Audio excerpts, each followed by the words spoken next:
من تاجیکم. من وارث اسماعیل سامانی و بلعمی، رودکی و فردوسی، خیام و حافظ، ابن سینا و مولانا، سعدی و کمال و صدها و هزاران علامه ها هستم.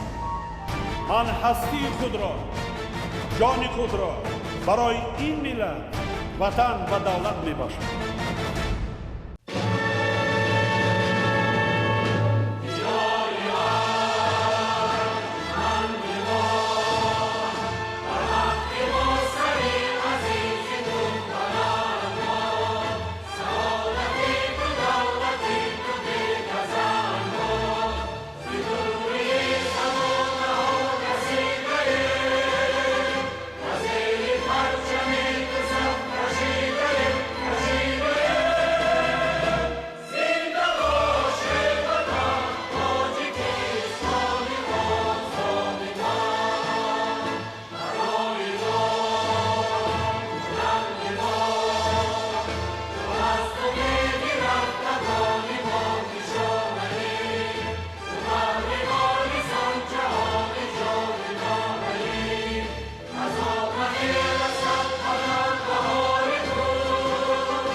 ассалому алайкум бинандагони гиромӣ. нашри нахустини барномаи иттилоотии хабарро аз телевизиони таълимии донишгоҳи миллии тоҷикистон манзуратон мегардонем. дар студия шаҳром каримзода ва омина рустамзода.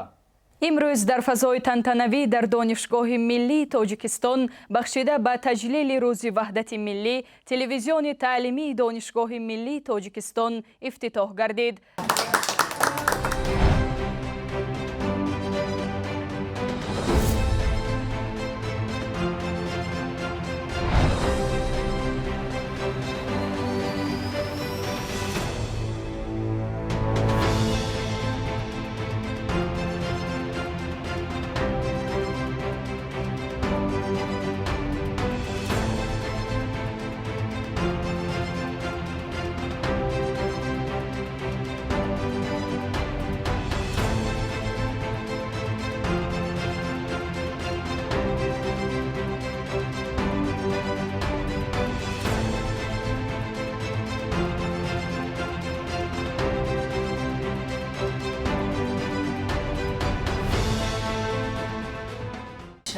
و در عرف روزی وحدت ملی من شده شدی استودیو رو تبریک میگم برای هم موفقیت خواهم هستم.